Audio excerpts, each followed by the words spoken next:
Good evening, ladies and gentlemen. I'm glad to see we have our normal big crowd here this evening. It has been suggested, because of the number of speaker cards I have, that I cut the speakers down to 1.5 minutes. Welcome to the special meeting of the Town of Los Gatos Joint Town Council Parking Authority meeting for Tuesday, May 28th, 2013.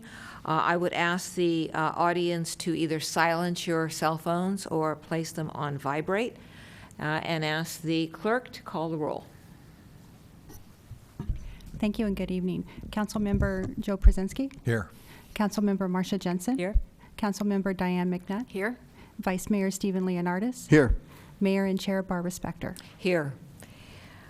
I'm going to be calling a very special person forward to lead us in the flag salute, because this person is the current chair of our Youth Commission. So Ben Baranowski, please come up.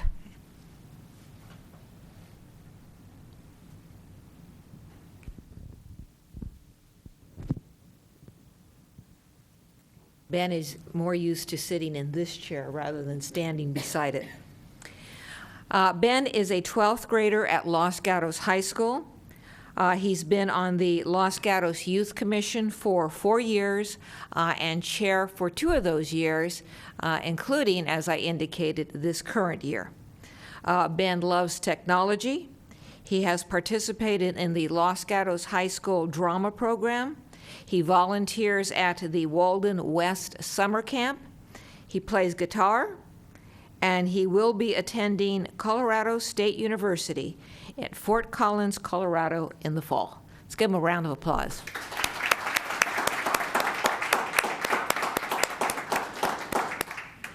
I'm going to hand the microphone to Ben and ask him to lead us in the flag salute, if you will all stand. I pledge allegiance to the flag of the United States of America and to the republic for which it stands, one nation, under God, indivisible, with liberty and justice for all. Thank you. You go. Thank you. There's that. Enjoy Fort Collins.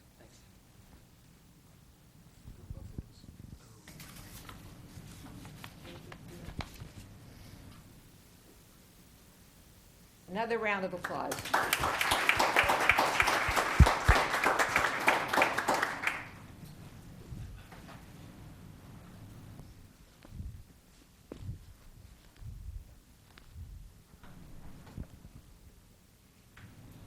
Now I'm going to come all the way down here, flip to my second page, and ask Jennifer Calloway to join me.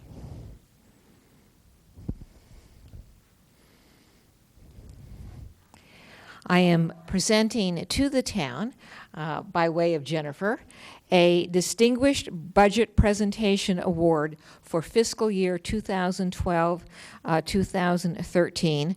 Jennifer is the Finance and Budget Director who is receiving this award on behalf of the town. To receive this award, the town budget must be rated as proficient in 4 categories designed to assess how well the budget serves as a policy document, a financial plan, an operations guide, and a communications guide. This is the 16th year in a row that the town of Los Gatos has received this award. Congratulations.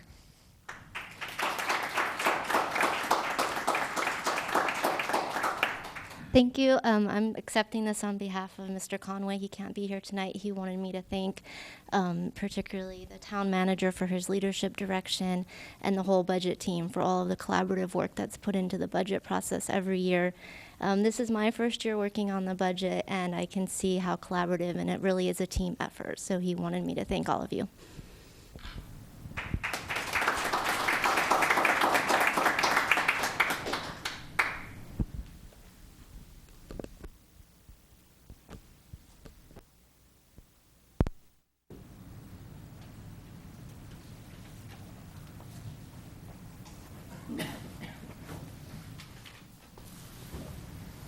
Thank you, Jennifer. Thank you, Todd.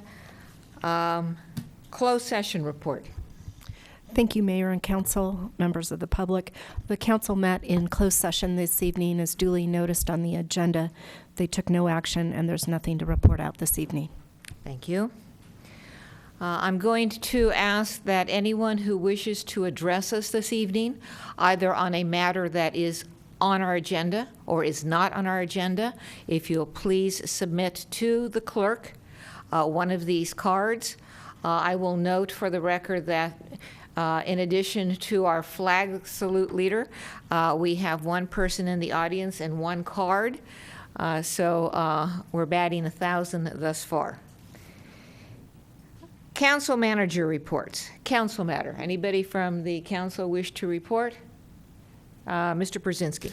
Thank you, Madam Mayor. Just to report that I attended the MTC, our Metropolitan Transportation Commission meeting last Wednesday as the representative for the 15 cities and towns of Santa Clara County. And the MTC is dealing with a little issue of bolts on the bridge. The question of whether or not the bolts that are currently in place are going to withstand the potential earthquake in the future, and this will be decided finally tomorrow at a special meeting of the MTC. That's the only meeting I want to report. Will you be attending that meeting tomorrow? Yes, I will. Anyone else? Mr. Leonardis. Thank you, Mayor. I had the good fortune of attending a Memorial Day Veterans celebration yesterday at Oak Hill Cemetery in San Jose with you. Yes, we did. And this has been quite a week, this past week of meetings for several of us. We had the General Plan Committee meeting, and at that meeting, the areas that were going to be studied for the overlay zone were not only identified, but they were finalized. We received traffic reports on them. We received school attendance on them, and they are now going forward to public hearing. I believe that public hearing has been set, but I'm going to ask the town manager if you can give us the date and location. We'll actually refer to Sandy Bailey, Director of Community Development, as of June 10th. It's tentatively scheduled for a hearing in November. I'm sorry, I misspoke. I'm talking about the outreach to the AHOS neighbors. The neighborhood meeting. That will be next Tuesday. And the date next Tuesday is? Is it 4th, June? June 4th, and that's here in the council chambers from 6:30 to 8:30. All right, thank you very much. And then also we had the North 40 Advisory Committee also met this past week. It was our first meeting since last August. It was our first opportunity to review the draft North 40 specific plan. We met and considered issues and voted on them for almost 3 hours. We received about a half hour of community input, and we anticipate several meetings in short order. Anybody else? Ms. McNutt. Mayor, I just wanted to clarify. I think you were at the Memorial Day ceremonies at Los Gatos Memorial Park, not at Oak Hill. Yes, we were. Thank you. Ms. Jensen. If other members of the council wanted to see the draft North 40 report, could they? And where would they see it? We can make it available to you as either a hard copy or a link. Just let myself or Jeanette know your preference. And I would suggest that any member of the council that wishes that information to just email the town manager. Anything else on council matter? Oh, I'm sorry, that was council matters. Manager matters. Yes. Madam Mayor, members of the council, just a few items. First, we are continuing to seek applicants for the Transportation and Parking Commission. The deadline for applications to that commission has been extended till Wednesday, June 5th, and we would encourage Los Gatos Leadership Graduate Service Club representatives or other constituents in communication with the council to consider applying to that important commission that advises the council. I also wanted to do an introduction of our newest captain, Michael D'Antonio, who is here tonight for the budget hearing, along with his colleague, Captain Matt Frisbee. But I'd like to ask Captain D'Antonio to stand up and be recognized by the council.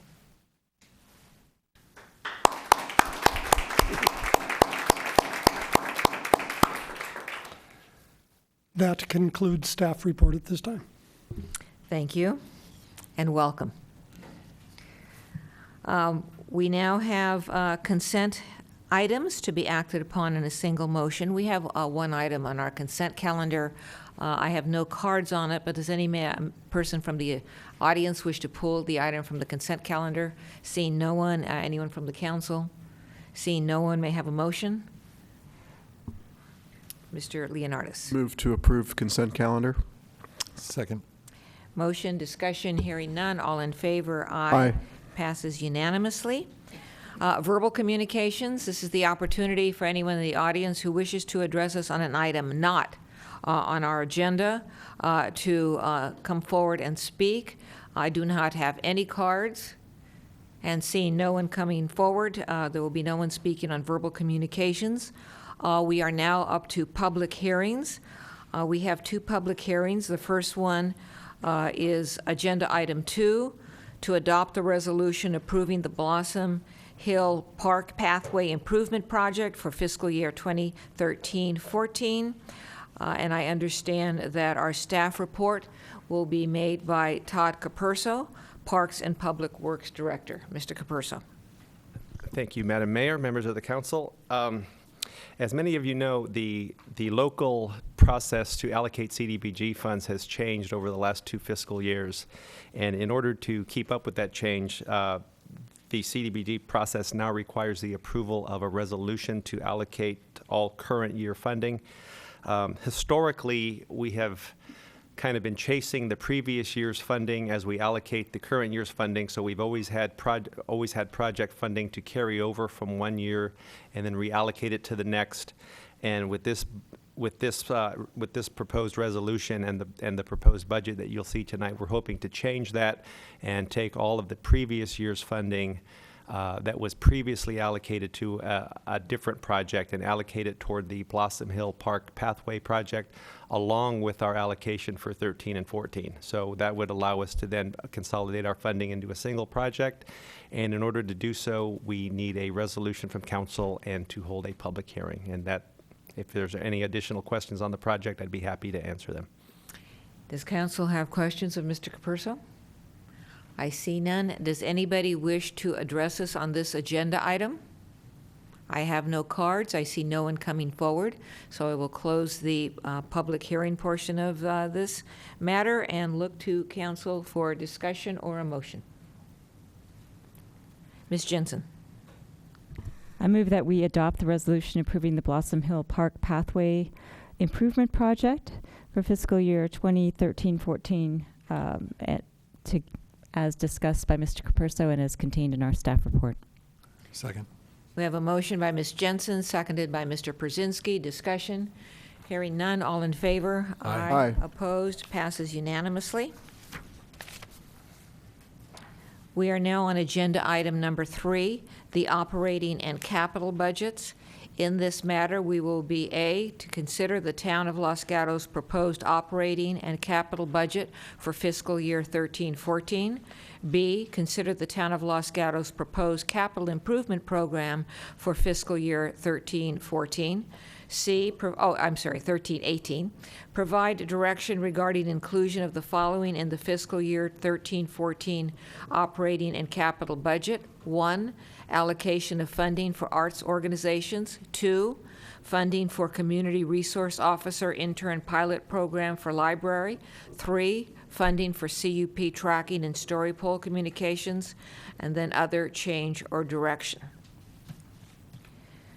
I understand on this one, we will be having a report from both combined by Greg Larson and Jennifer Calloway for the benefit of the audience and the both online and here in chambers.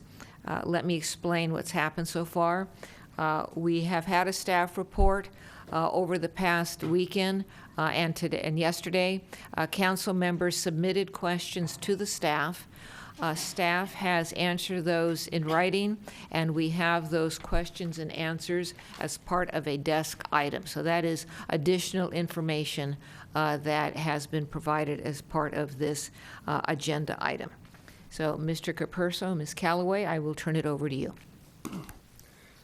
Actually, I'll be beginning the presentation tonight, and I did want to acknowledge for the council that Director, Finance and Administrative Services Director Steve Conway is gone on bereavement leave for his nephew's passing, and the services are today and tomorrow. So he apologizes for not being present, but we are fortunate to have his staff and finance and budget manager Jennifer Callaway stepping up to present for him, and then Todd Capurso will be presenting the CIP.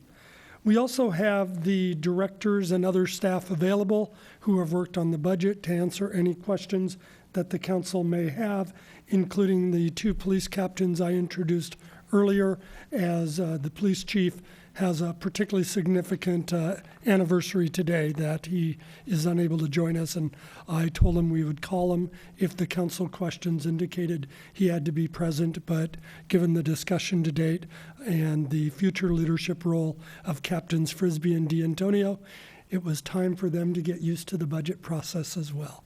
So we will move forward now. You have 6 documents before you. Weeks ago, we provided you with both the operating budget, which included the capital budget for next year, as well as the 5-year capital improvement program. In your agenda packet last Thursday, we provided you a staff report. On Friday, we provided an addendum, which included answers to several council questions, and then there was today's desk item, which answered numerous more. And then you also have a copy of the presentation that does present both summary of the information you've already received, plus some limited new information.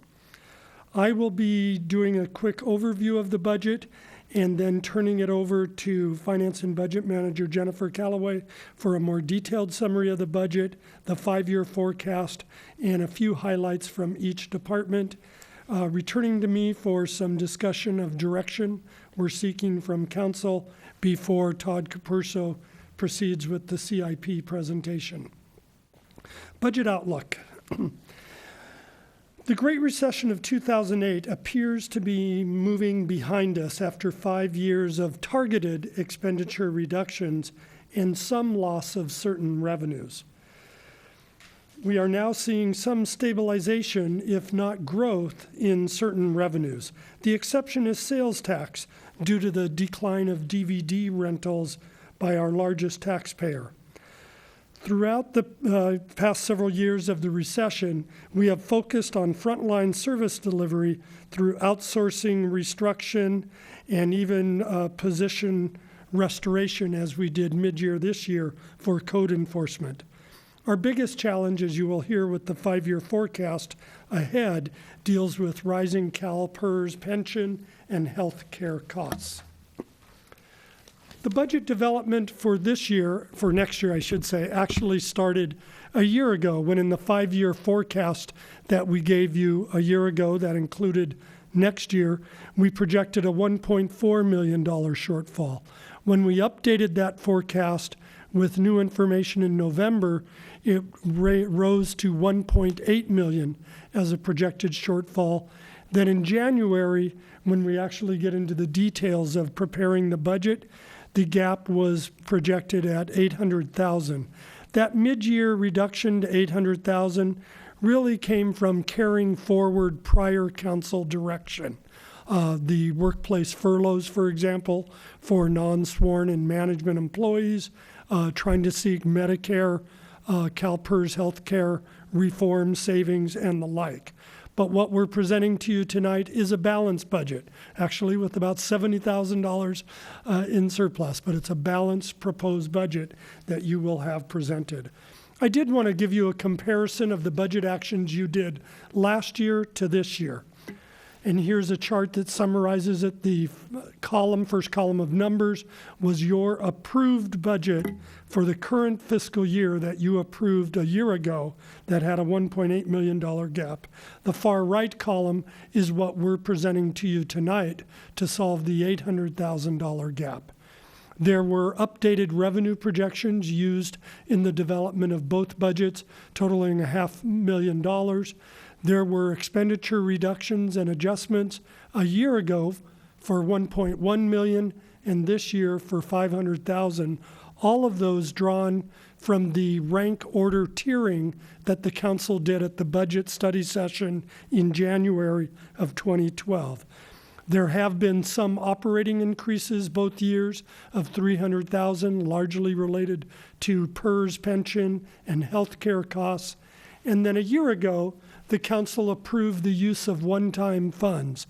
It was anticipated excess year-end fund balance, where fiscal year a year ago, we were seeing our revenues were coming in over expenditures, and the council allocated $490,000 to be exact, to be used this current fiscal year if need be to balance the budget.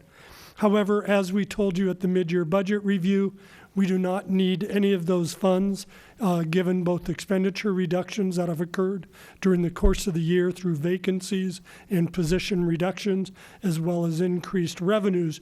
We are once again not having to touch any of our reserves or fund balance to maintain town service delivery. And for next year, we're not recommending any use of reserves for ongoing service delivery as well. So that shows you just 2 years comparison of how we've closed the gap and what the council has approved. I will now invite Jennifer to go over the actual proposed balanced budget. Thank you, Mr. Manager, Madam Mayor, and members of the council. I'm happy for the very first time to present to you the fiscal year 13-14 proposed operating budget.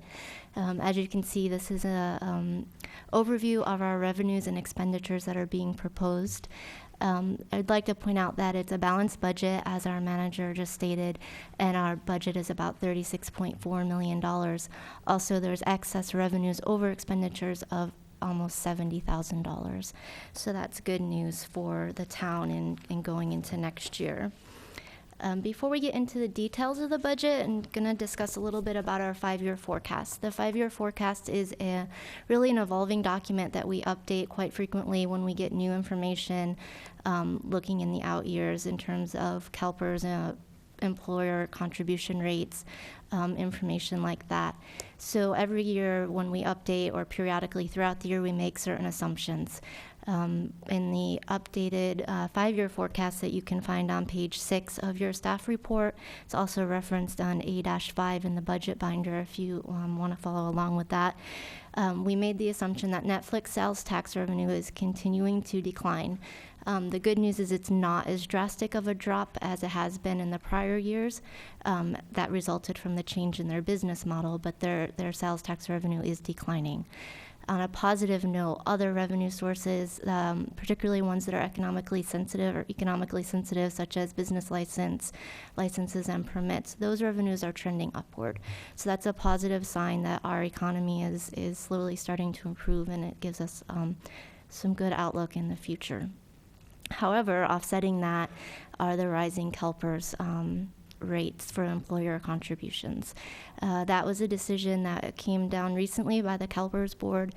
They made modifications to the rates and the mortality rates. All of that's resulted in significant increases to the town in terms of expenditures. Between 13-14 and fiscal year 19-20, we're forecasting increases of about 62%. So that's quite a bit of increased expenditures that the town's going to be facing. So again, we have some future challenges ahead as a result of this. We have up to $1.1 million in future budget adjustments that will be needed. That's $700,000 gap in fiscal year 14-15 and another $400,000 projected gap in fiscal year 15-16. So in order to close that gap, we're hoping the trend of improved revenues continues, particularly those that are economically sensitive, such as sales tax, business license, licenses and permits. However, there may be a need for additional cuts, and we may need to use some reserves in the future to close the gap and minimize impact to town services. Now moving on to the 13-14 proposed budget that's in front of you. Perhaps.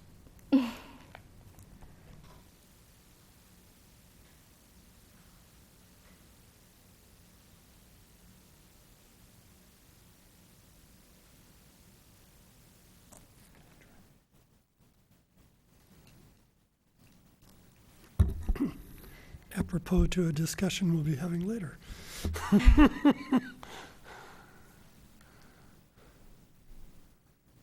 If you push the right arrow, does that move us ahead? Yeah. Apologize for that. I'm going to talk about each of the departments and some of the staffing changes and proposals that they're bringing forward to address the $800,000 gap that we had to close this year. I'll try to refer to the page numbers in your budget binder if you wanted to follow along that way. We'll start with the Administrative Services Department. That's page D21 in your budget binder. This, for Administrative Services, relatively remains stable in terms of FTEs, full-time equivalents for employees. There were some specific changes to outline the director position. The CSD director was reduced to a deputy town manager during this fiscal year. That has been vacated and reclassified to an assistant to the town manager. Also, our half-time economic vitality manager position, or full-time, I apologize, economic vitality manager position has been reduced to a half-time economic vitality coordinator position. And then finally, in the finance department, the assistant finance director position was vacated this year as well and reduced to a finance and budget manager position. So these reclassifications have contributed to savings in salary and personnel costs for the town. Moving on to the Community Development Division, it's on page D77. Community development proposed increases in revenues that are really being reflected and we're seeing happen in this fiscal year. We're proposing to stay on the track that we see that we're forecasting to end this fiscal year at. So it's really a increase from what was budgeted for 12-13. Of course, along with those increased revenues come some additional staffing costs in terms of meeting the demands for increased activities. So there's a proposed in the budget is an increase of about 2,500 temporary staff hours to meet those increased service levels.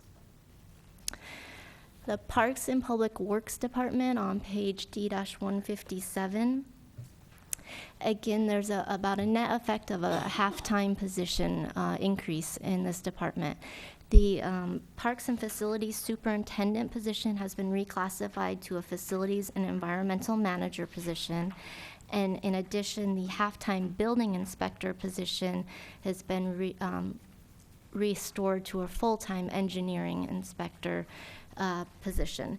This position is really going to be used to monitor stormwater compliance issues and inspections related to the increase in private development construction projects. Again, that's a result net effect of a half-time additional FTE in the department budget, and that's resulting from increased revenues from the West Valley Solid Waste Management Authority administrative fees. Moving on to the library, on D-233, the library is proposing quite a comprehensive reorganization, which is really designed to enhance and improve customer service. What this means in terms of staffing is a reduction of about 5,000 hours in temporary employee hours, and that's replaced with almost 2 full-time permanent employees, and that'll help with consistency in training and providing more frontline services over at the library.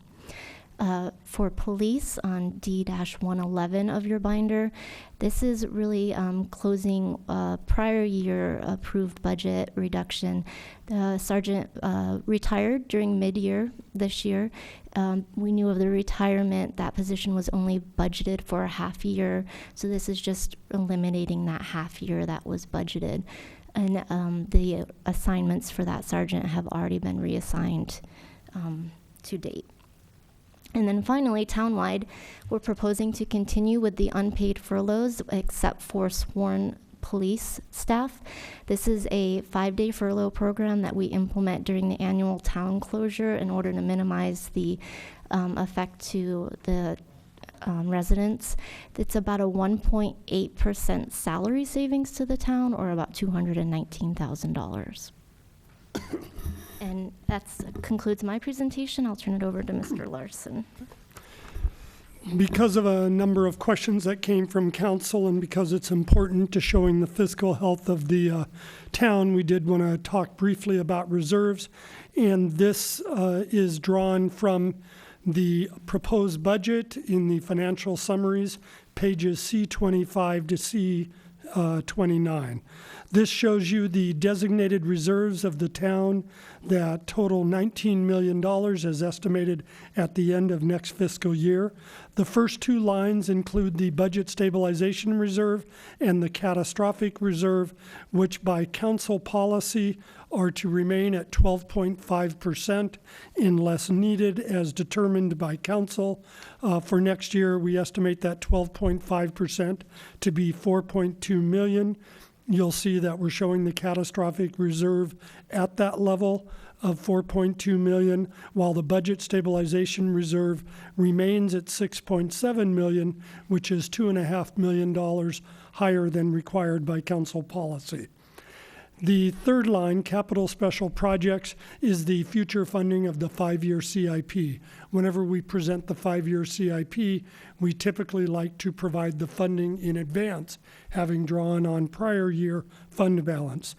The next several lines, starting with unallocated reserves through year-end savings, budget amendments, open space reserve, retiree medical, and then skipping Vasona land sale and including special studies, that totals $1.9 million that is available for future allocation, and some of those funds are what we'll be bringing back to you in future capital discussions to look at meeting the capital priorities that the council established at your January session. A few of these warrant pulling out special reference. The year-end savings budget amendment line, that's $500,000.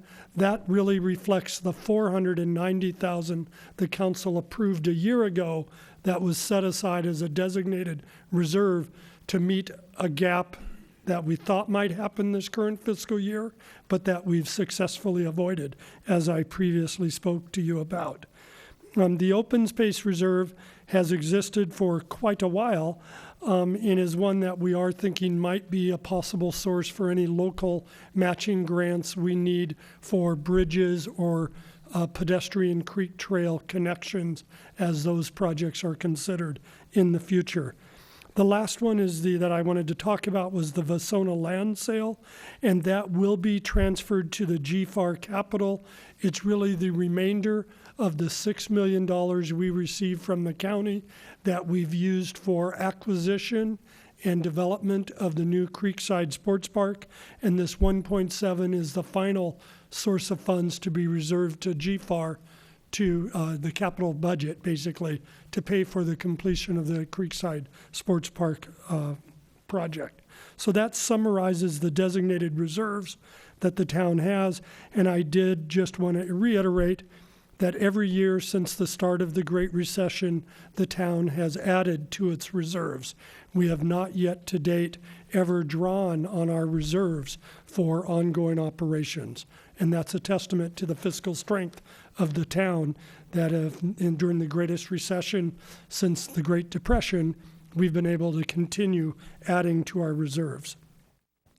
In terms of council direction, we're looking to you for tonight, besides what was presented in the budget, is first, there are two items that are clarifications of what's in the budget. In the Human Services grant, as detailed in the staff report, we have a correction on page 8 of the staff report where it was not listed in the budget itself. On page D34, that the Community Services Commission was recommending $13,000 for Live Oak Adult Day Services and $3,000 to West Valley Community Services for continued food service support for Los Gatos residents in need. So we are recommending the council approve that correction as detailed in the staff report. And then under art and education grants, the Arts and Culture Commission, again, this is on page 9 of the staff report and page D34 of the budget itself. The Arts and Culture Commission is continuing to recommend funding of art grant recipients with some modifications as you've seen presented.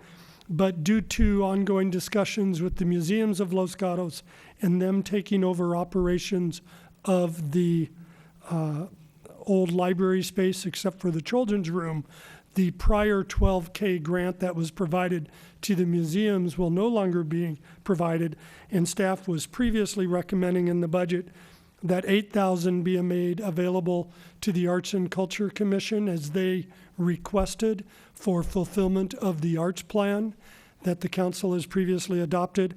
And the Arts and Culture Commission and staff are now recommending that the full $12K grant that used to be provided to the museums be provided to the Arts and Culture Commission for future grant making and fulfillment of the arts plan as approved by council. In total, the town continues to provide $120,000 for key partner non-service providers, $20,000 in the arts realm and $100,000 in human services, youth services, and services for victims of domestic violence. And we have maintained this level of funding throughout the Great Recession, which I think is another testament to the town's strength in recognizing the value of the nonprofit partners that we work with.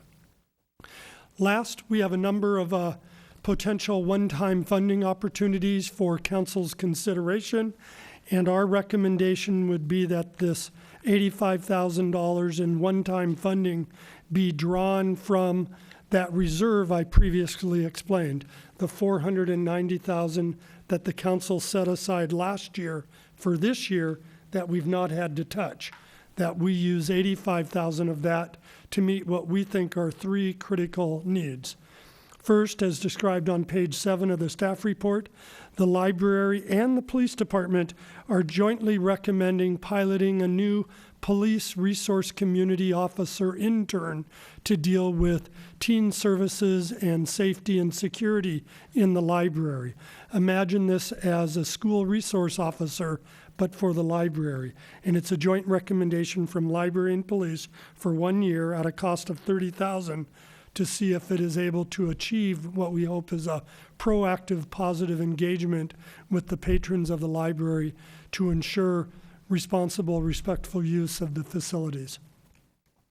Second, as previously presented to council for both of these items at a study session a few months ago, we're trying to put all our conditional use permits online. We're about 75% done with the scanning part of that work, but we have the hard work ahead in two particular areas.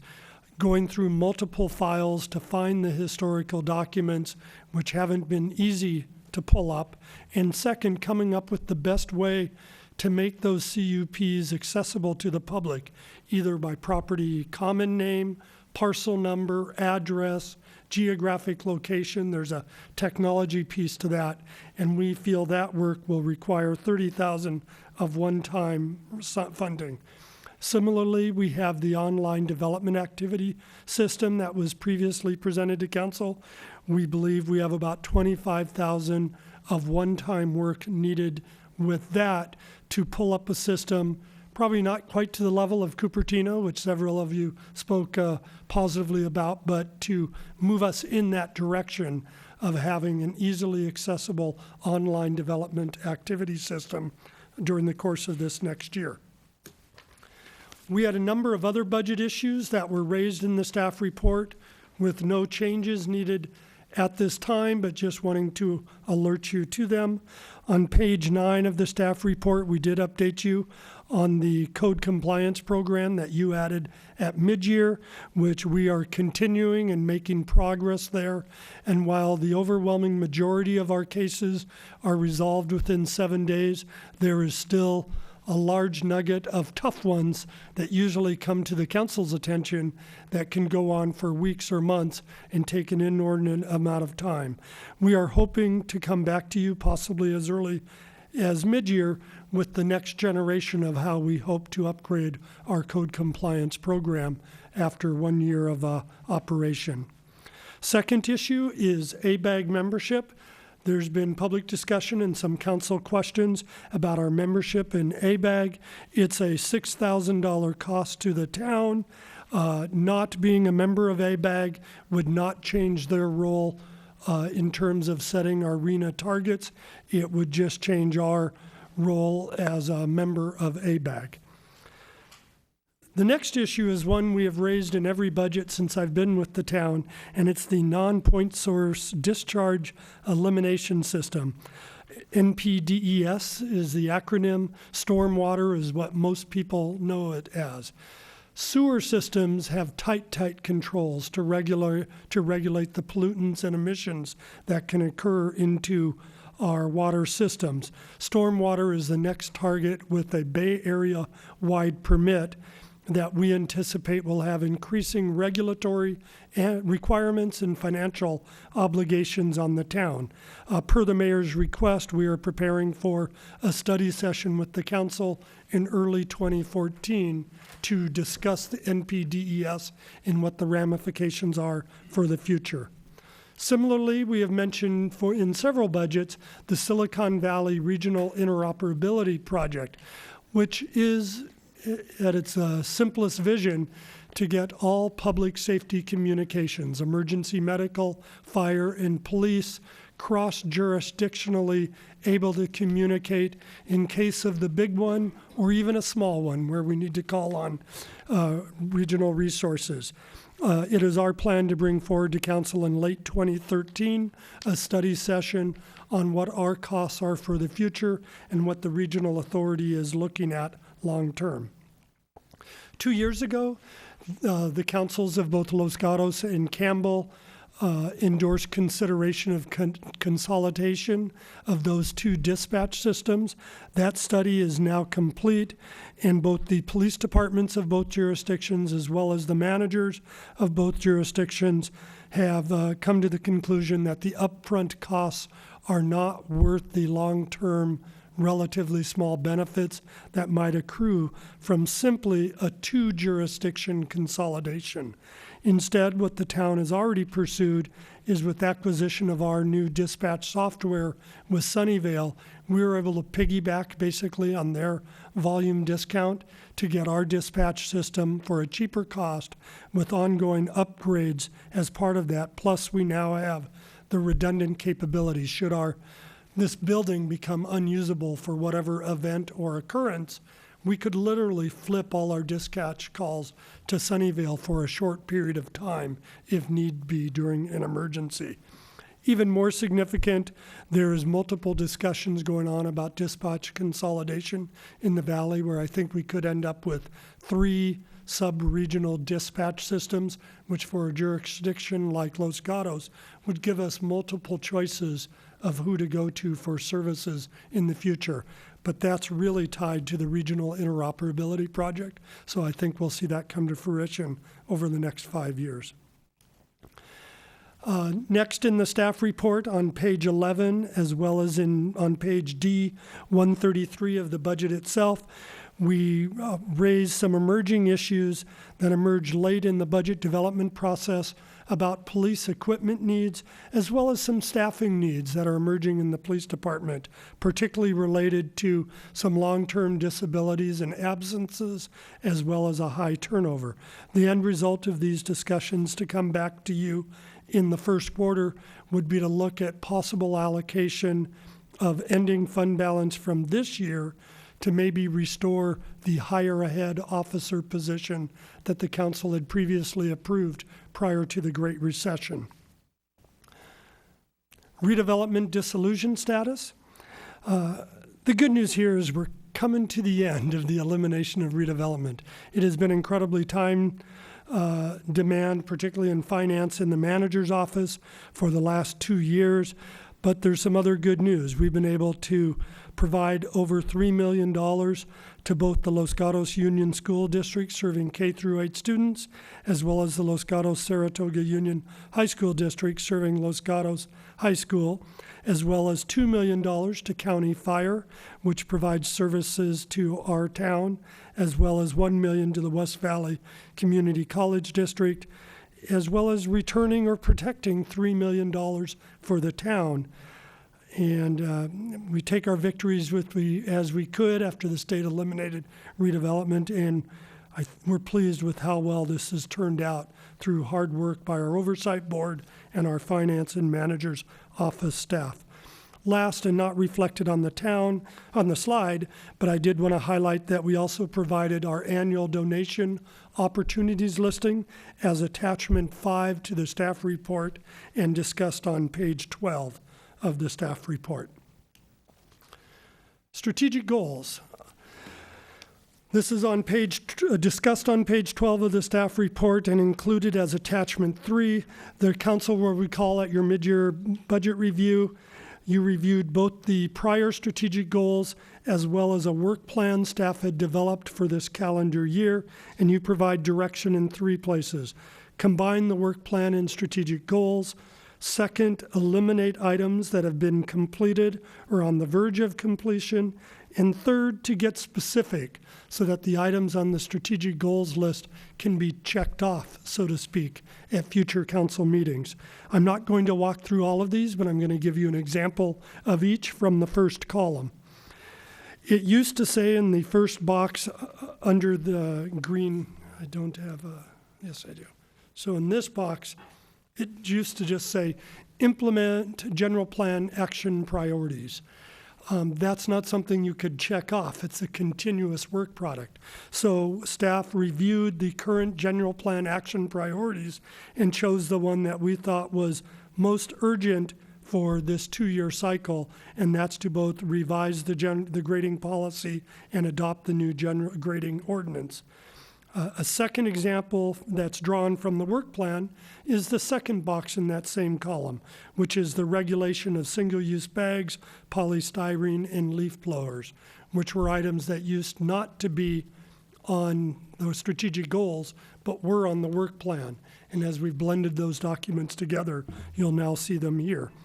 And the third example is where we've eliminated one, which was adopt a sustainability plan. The council did that last year. It no longer needed to remain on the strategic goal as a future priority. So that gives you an example in each case of how we've tried to follow the council's direction. And with your budget action tonight, we would ask for approval of this modified strategic goals matrix, which is important for receipt of the budget award that was received earlier tonight for the current year. We're now going to move to the CIP presentation with Mr. Todd Capursa. Thank you, Mr. Larson. It is now my pleasure to be presenting the proposed capital improvement plan for the period 2013 through 2018. In past years, prior to developing a draft CIP, staff has reviewed all of the current and proposed projects and then take stock of the available resources and project schedules. However, this year we did it a little bit differently. We brought to council a list of about 40 potential projects for feedback and direction during a study session back in January. Based on that direction, staff then matched the project priorities with the available resources in order to develop a draft capital improvement program. This draft was subsequently presented to the Planning Commission for review and was forwarded to the council with a recommendation for approval. While the proposed 5-year CIP is over $24 million, almost half of that occurs in the first budget year, fiscal year 13-14. Much of this, however, is carry-forward projects, but it should be noted that there is additional $5 million recommended for investment in additional projects. We would like to now highlight a few projects by program as well. For street projects, the Almond Grove will be our most prominent project, with a proposed $4 million of investment in the reconstruction of these streets over the next 2 years. With the first year of that being focused on community input and design, with the second year with construction being proposed for the second year, fiscal year 14-15. The long-awaited improvements at the intersection of University and Highway 9 will also increase safety as well as traffic flow in that area as well. Installation of additional dedicated turn lanes at the intersection of Winchester and Knowles will improve traffic flow at this location as well. In the parks area, this will be highlighted by the continued improvement of Blossom Hill Park that will not only make the park more valuable as a neighborhood park, but will recognize its importance as a pedestrian and bicycle route that connects the adjacent neighborhood with the local elementary school. And our local open spaces, Hines and Santa Rosa, as wonderful as they are in need of access improvements and retaining wall replacements, which are being proposed in this program as well. And lastly, in the facilities program, we will renovate the former library space with the goal of making the space available to the museums of Los Gatos and the Friends of the Library. And with that, I will hand it back over to Mr. Larson. And we're about done.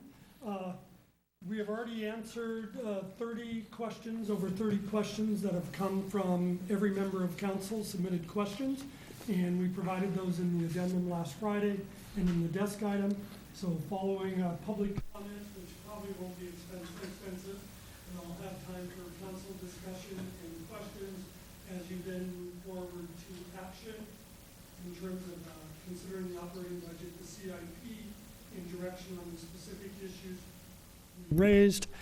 And we will take your action tonight to make modifications to the budget as required, to then bring that forward back to you on either June 3rd or June 17th as a consent calendar item for your formal approval. So this is really where we receive your direction for any changes you want to the budget. That concludes staff report, Madam Mayor. Thank you. And at this point, I would normally have council questions of staff before public input, but because we only have one card and one anticipated speaker, I would call for Georgia Havelka. You have 3 minutes to present to us, Mr. Havelka. And while he's coming up here, I will point out to staff, I will be looking from staff for not only generalized recommended actions such as those, but in some form, maybe verbally, every specific question you want us to answer. Mr. Havelka. Thank you, Mayor, Council, staff. As Chair of the Arts and Culture Commission, we are really pleased to support our little part of the staff's recommendation in the budget. As you know, we're in the second year of the Forbes Mill Bridge Art Project. We're just now receiving exciting new entries for the catwalk downtown, which we hope to have up and running perhaps by fall. Plus, we're working with staff and council, have worked together to do a pilot project on the banners, which we hope to, put some teeth into and present back to you here in the fall. And we have lots of other ideas as well. And the staff has worked very hard to give us the resources that we need to fulfill our arts projects, and we hope that you can support that. Christina Gilmore has worked really well to put this all together for us, and with Greg, and we hope that you can support it. Thank you very much. Questions of the speaker? Seeing none, I understand we have one more speaker.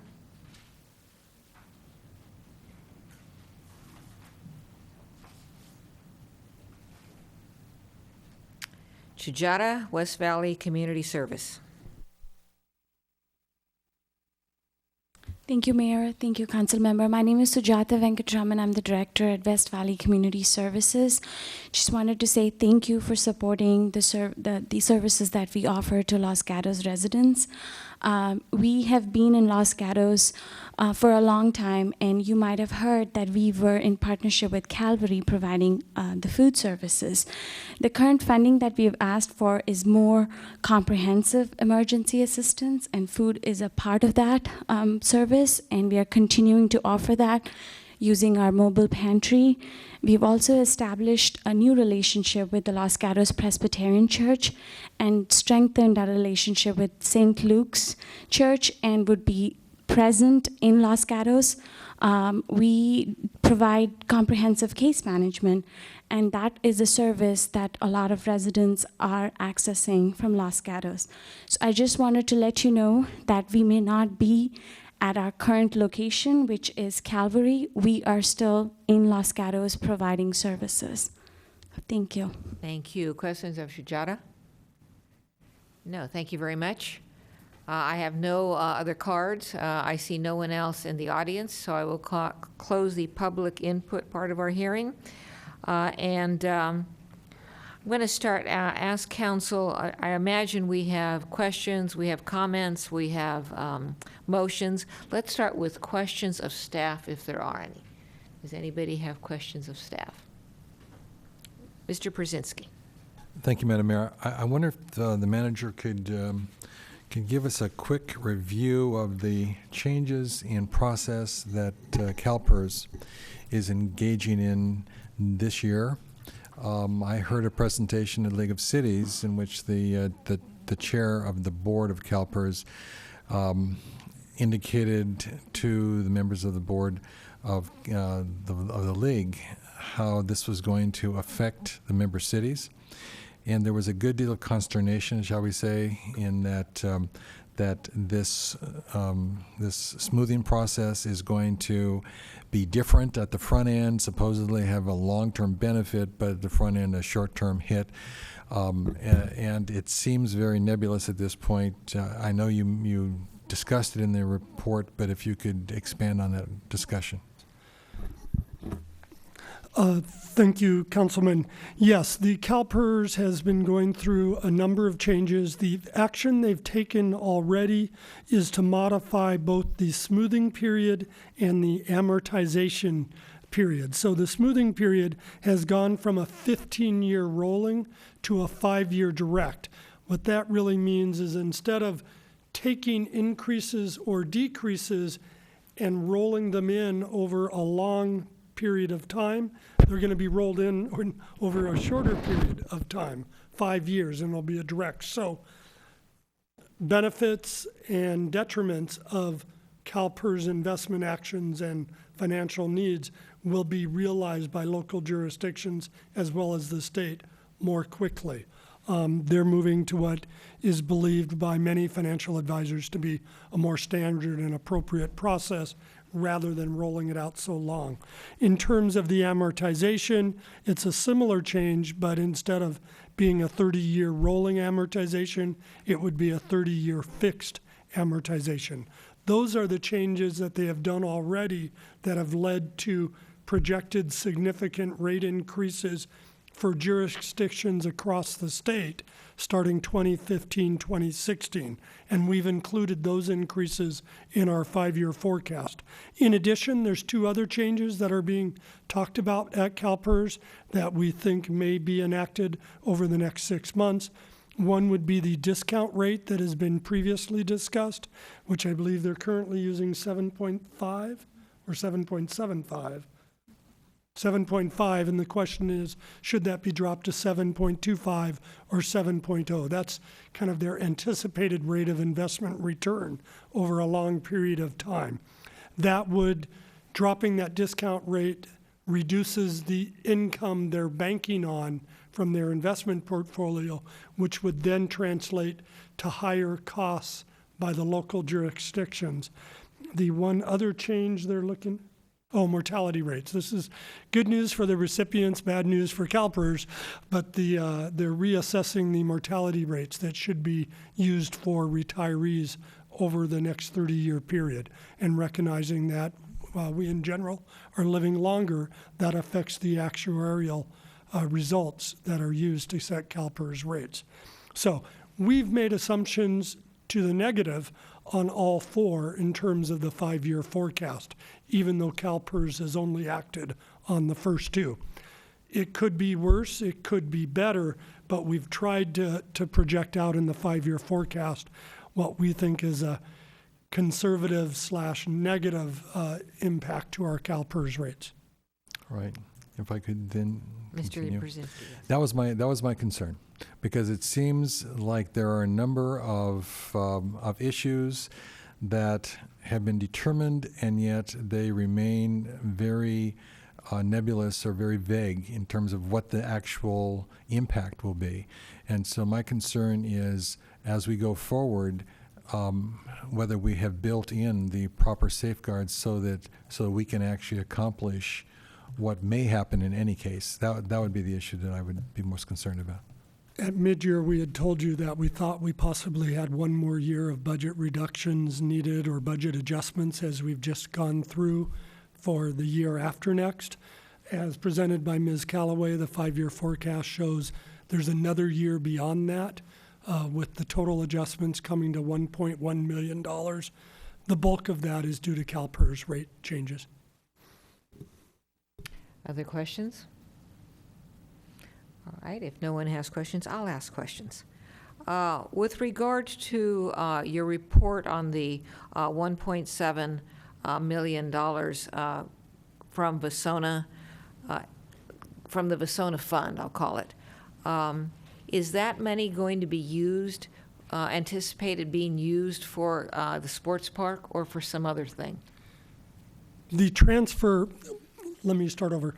When the council approved the sale of the 13 acres in Vasona County, the county's Lake Vasona County Park, to the county, that $6 million staff was directed to set aside in a reserve that could only be used for sports park facilities. That's this line in the designated reserves, where it was $6 million at the time of the sale. We then acquired the property. We went through design and some pre-construction work that brought that down to 1.7. This 1.7, roughly 1.2 or 3 of it, 3 or 4, is what has already been spent for completion of the sports park. But the GFAR, the general fund, can't remember the acronym. It's our capital budget. We spend out of there and then we replenish it with the money from the reserve. And so that final replenishment of the final construction costs has not occurred. So we've borrowed from future capital projects because that's our checking account. It's probably the best way to describe it, to actually pay the contractor. But we now need to move 1.3 to 4 million over to replenish the capital checking account, and then that leaves you the $300,000 to $400,000 that is in reserve for a potential future bridge project or other trail improvements and connections related to the sports park. Thank you. That last part actually anticipated my next question. The Twin Oaks, I asked you about this, the Twin Oaks plan development, and you did answer it, but is that a plan development that has already been approved or is coming through staff to the Planning Commission and Council? It is in I'll process. let Sandy Bailey answer the question. That application is in process, but there's no anticipated dates for hearings. Right, thank you. And then this is the question that the manager verbalized anticipation, and that's the, I'm going to call it better screening or equipment for the council chambers. Some of the issues, well, I'll have staff explain what the money's for, but some of the issues that I've seen are this screen is sometimes very difficult for those of us on the dais, and I would imagine in the audience, to see. Does this expenditure address that issue? I believe that screen is also difficult to see online, and it may be for the same reasons it's difficult for us to see it. And the other couple of issues is I've observed an increased use of audiovisual when we have speakers, and what, if anything, will be done by this expenditure for that issue? Because what I see are increasing challenges to the use of all of our audience's audiovisual.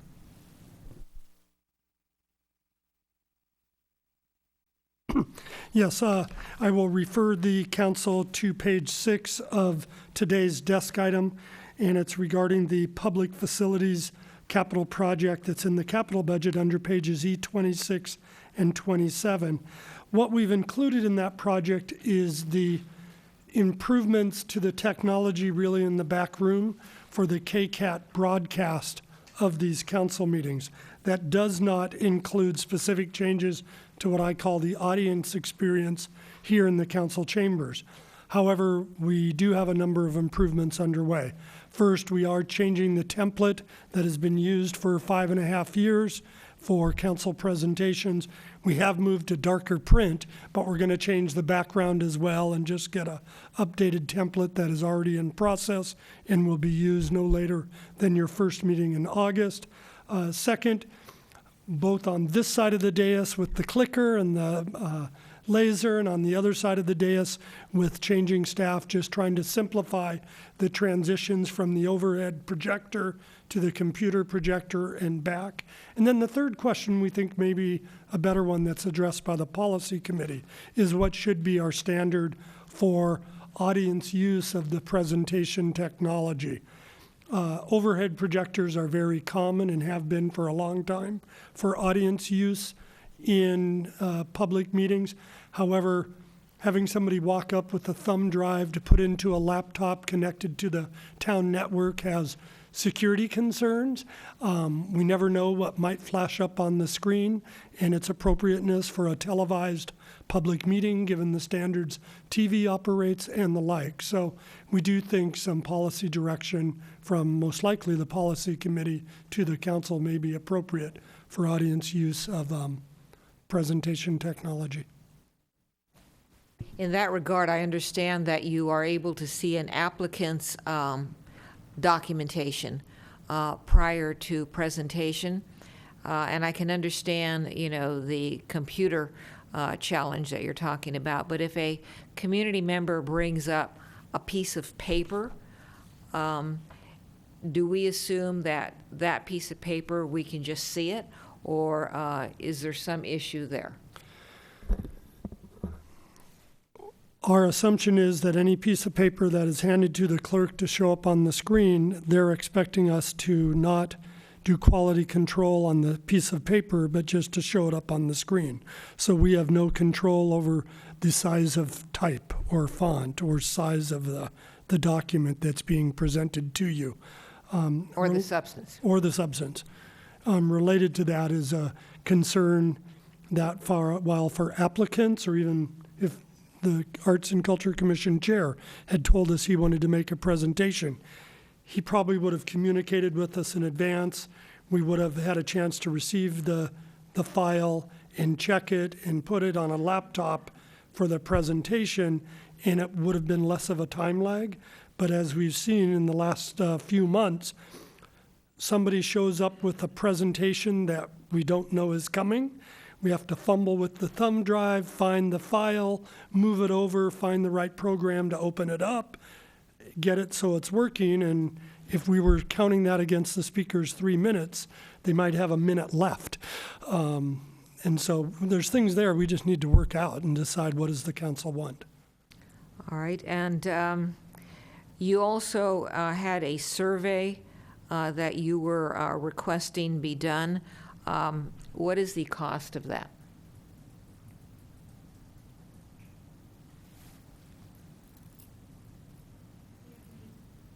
If we did proceed with the survey, we would propose to partner with the International City Managers Association in their National Citizens Survey, which would keep the cost down to approximately $13,000 to $15,000. So any more questions? Because after this, I'm going to go into comments and/or motion.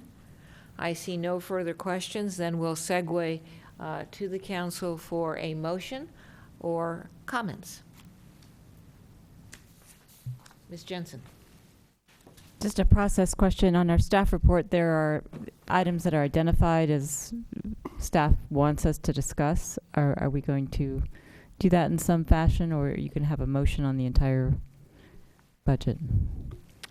I'm asked staff to tee us up for what motions they want, but in simple answer to your question is, this is the opportunity now to discuss anything, any item.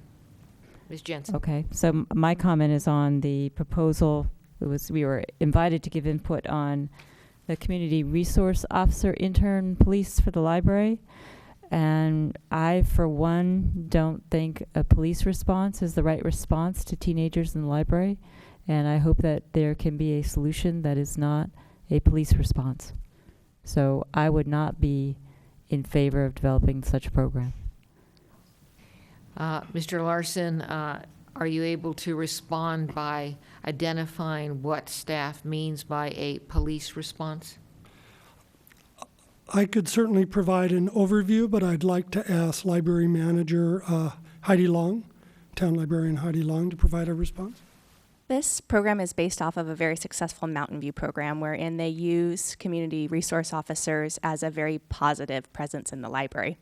So our hope would be that this would be someone that the teenagers would relate to, someone that was a very positive influence in their life and helped prevent problems so that we didn't get to the point where we had to react to problems.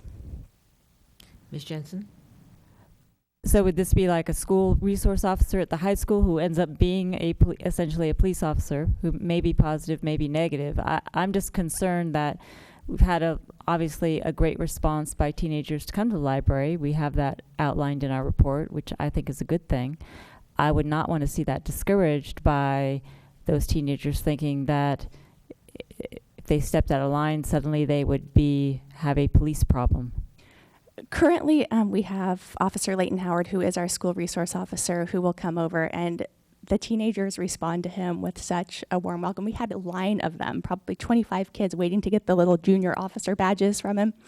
They really have what our police officers do, and the way they train is a very positive, customer-focused interaction. Every interaction that we have ended up needing police support has ended up very, very positive. Some of those kids are now our favorite library users. They're wonderful.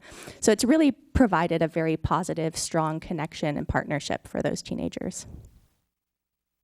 I might also add, it's also for both financial as well as operational reasons, as raised by the council, that we thought it was best as an intern rather than a automatic ongoing program, or a pilot, that we try it as a pilot year to see if it is able to have the right characteristics that we think is appropriate for the library.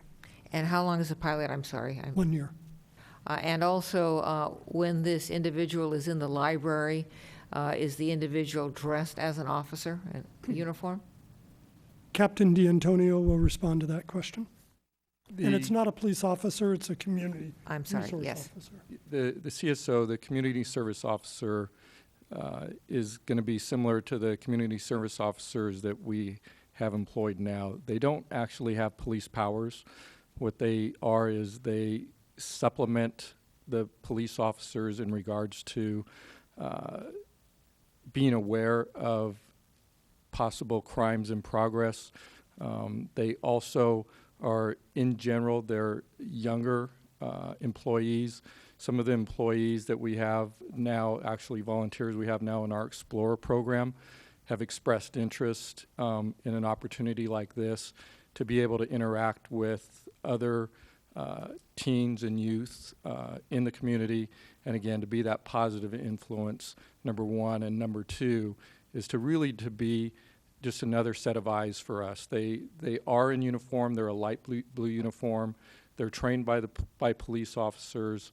In addition, they have radio capabilities, so they could be in contact with our dispatch if necessary to request an actual officer to respond. Thank you. Further questions on this issue? Ms. McNutt. Thank you, Mayor.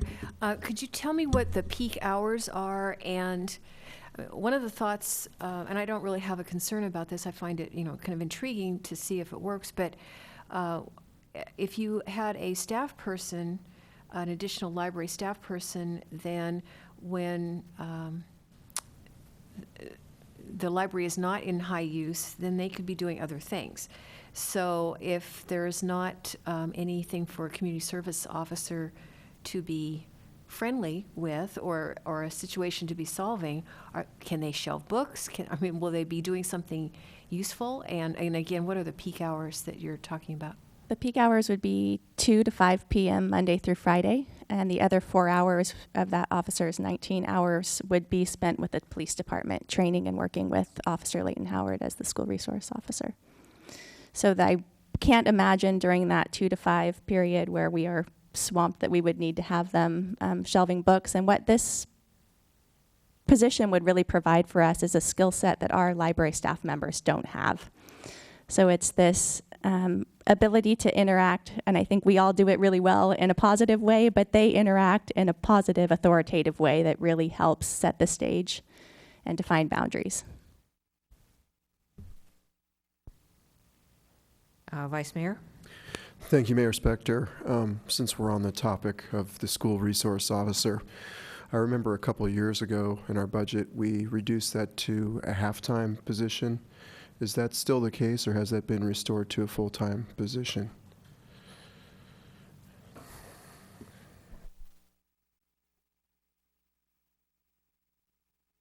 I want to make sure we give the correct answer, so let's... I am going to page D116 of the budget, where the community service officers has remained a funded position of 4. We may have had a vacancy for a 6-month window. Do either of the captains have more information on that? Yes, I believe in the budget it's actually hours. What we have in the past is had 2 part-time community service officers. And it's really, the way I understand it, is based on an hourly. The budget shows hours, and if somebody can take a quick look, I think it was approximately 2,000 hours that it's budgeted for. So again, referencing page D116 of the budget, we do have 4 community services officers that are full-time funded positions, and then we have community service officer interns for 1 FTE equivalent, which would be 2 half-time positions as reflected by the captain. I actually think the listing of a potential reduction in community services officers was linked to the council's budget prioritization matrix, where those were one of the options we've given you. I know I view them high bang for the buck because they're so much less expensive than officers, and while they don't have the full authority and skill set as officers, they are able to reduce workload. The one I'm thinking of is when we moved the court liaison positions to a contracted service to Campbell. Wasn't that a CSO we moved off, or was that a police assistant? The question was about the SRO, Leighton Howard's position. Oh, excuse me. Was your question about the school resource? Yeah, I was going to bring you back to that. Sorry. This is the SRO. I was doing a great answer for the wrong question. The school resource officer, we lost funding from the Los Gatos Union School District for a portion of 1 year, but they have since gone back into funding of that position. So our splitting, I believe the 2 school districts together provide $80,000 of the funding for that officer position, and we provide services to the schools. That position has not been reduced at this point in time, and in fact, in a recent meeting police had with the school districts, they're particularly pleased with the staffing and support, and there could be discussion with the school boards in the future of future enhancements to that program. Thank you. I'm sorry, so is it full-time? It's a full-time position. Yes. Mr. Przinski. I just want to reinforce something that was said. Officer Leighton Howard, Officer Sam Wanell have both been really positive school resource officers. My experience with the high school kids or the kids in the elementary and middle school has always been, these folks have just been great great communicators, in some ways great role models, and not in any way, shape, or form a negative presence on campus. In fact, I think we should acknowledge the fact that when we had that vandalism, graffiti taking place down on the Los Gatos Creek Trail, very, very destructive and ongoing graffiti that was quite offensive to the community. I think it was through the interactions of Officer Leighton Howard with some of the kids in the school community that brought that to a successful close, and we were able to arrest the perpetrator on this one. So I would not want us to think that the police officer on campus is in any way, shape, or form, at least in this community, a negative presence. And I applaud the fact that the school district has been able to return to a funding mechanism that allows this to happen, and I think our youth are much benefited by the fact that we have the personnel that we have there on site. I'm interested to hear how this experiment will work with the community service officer intern, because as an old school person, I know that you do need an adult presence, and you do need someone who is there, who is going to be able to reinforce appropriate parameters and at the same time relate to the kids. And it sounds like the method that you are proposing has that potential. I'm certainly interested in seeing how this works out in the course of time, because I know we'll get a report back on how successful this program is. Staff, or Mr. Larson, that raises an issue for me, and listening to Ms. Jensen and Mr. Brzezinski. When would you anticipate this new program being reported back to us? Are you thinking that we're going to go a full year and wait till the next budget, that it would be a report back in 6 months? What are your thoughts? I would recommend we report back at 2 points in time. One would be at the mid-year budget review, where we will have had probably 5 to 6 months of operation of the position, assuming it takes a month to get it up. And then we'd come back to you with the recommendation with the budget next May on whether or not to continue the pilot. And that would be the decisive act by the council, whether to normalize the program or to let it go. All right, thank you. Other questions or input? All right, well, back to me. And I've shared this with staff, and it was reflected in part on in the desk item, and that was the survey that staff has placed into the budget. And the concern I have with surveys in general is that I think they are very difficult to do correctly. Anybody can do a survey. To do a survey that has validity is very difficult to do. This one would take staff time to some extent, and staff time is money. And I didn't know what the cost was, the $13,000 to $15,000 I just found out. Sounds like a significant amount of money to me in our budget. So if this budget goes forward and if it is approved, I will be making a negative no vote for the survey portion of it. Further discussion. Mr. Brzezinski.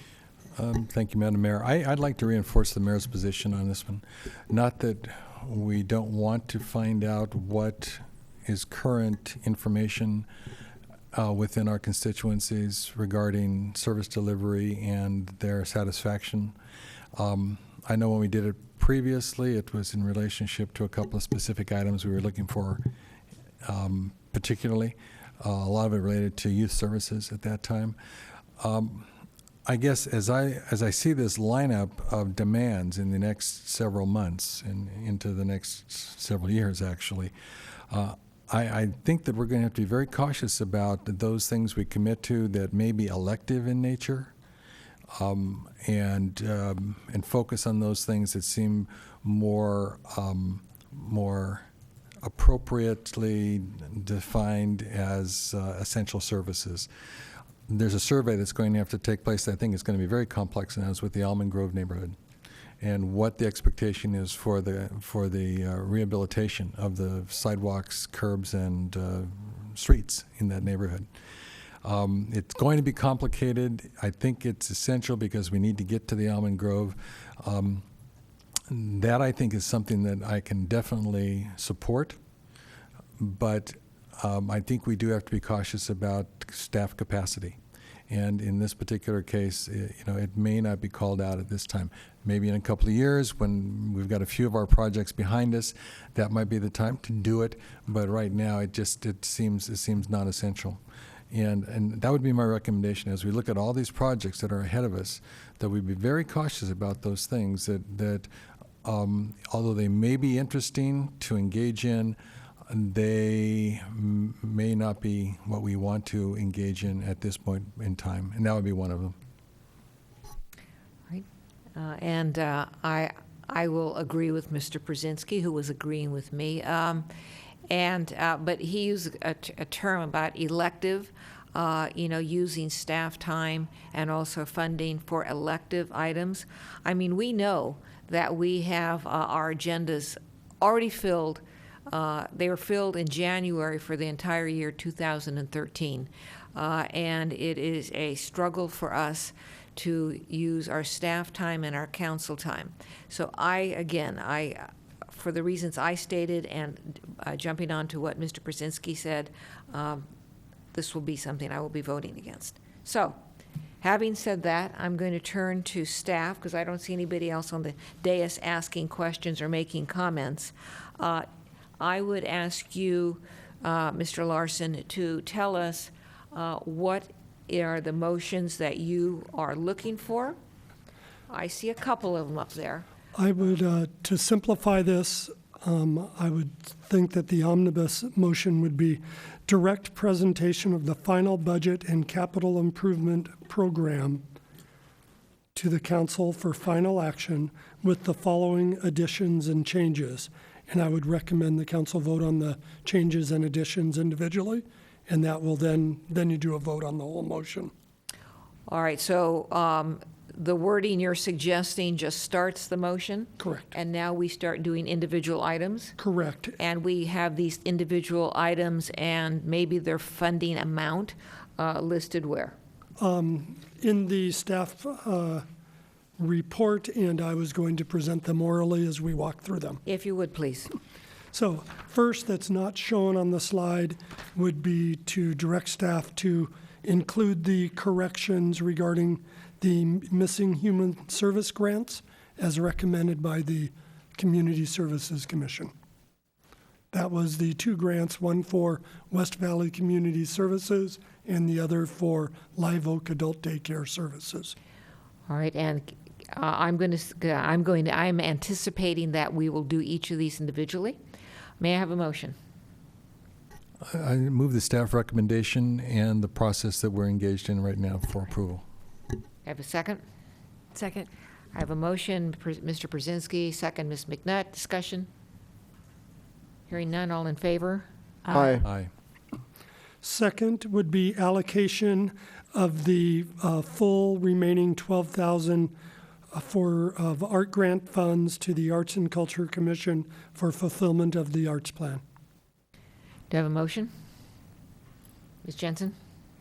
I'd make a motion as indicated by Mr. Larson, and I'm just wondering, maybe just for the record and for ease of reference, if you would refer us back to the page number where we can find that in our staff report. You bet. So we can make sure. I think it was on page 9.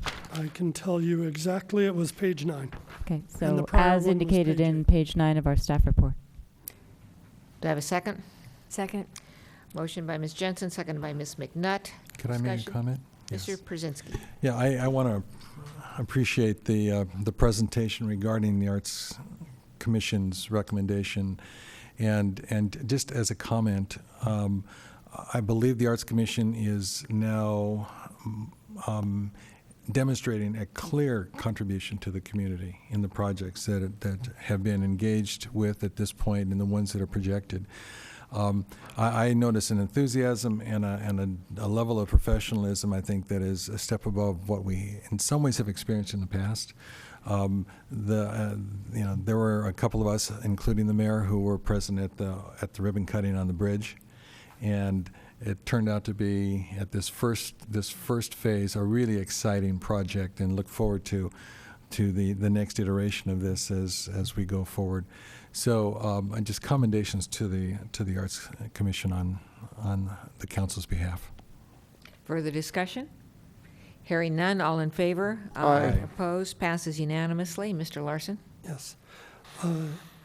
One-time funding from the council's prior designated reserve, and we can probably do these individually. The police. And you're looking at what page? Page 7 of the staff report. $30,000 for the library police resource intern. I'll move that. Okay, Mr. Brzezinski, I have a second. Ms. McNutt? Second. Discussion? Ms. Jensen?